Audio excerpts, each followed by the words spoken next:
Reit, ond da ni trwyddi nhw. Ia.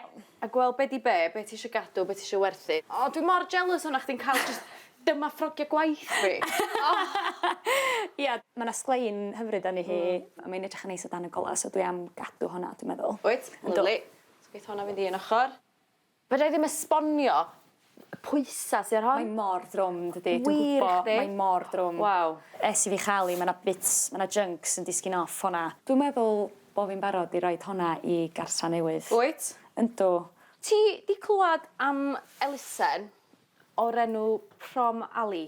Na ddo. Na.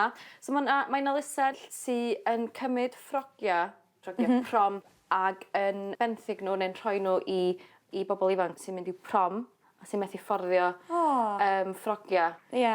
So dwi'n gwybod, mae hwnna'n opsiwn. O, ie. Lyfli. Yr un nesa. Eto, ti'n clywed, oce? Ie, dwi'n gwybod, maen nhw mor Maen nhw mor drwm. drwm. Mor drwm. So, dwi'n meddwl bosib efo hon hefyd, gyda hon fynd i Prom Ali. Mi na i roi tip i chdi, pen wyt ti'n trio storio neu'n hongian ffrogiau sequins fel yma, i stopio nhw dal yn ei gilydd a mae'r beads yn mynd i bod man, storio nhw tu chwith allan. Reit, oce. Cadw'r beads. Yndi, cael eu cadw'n well, rili. Gret.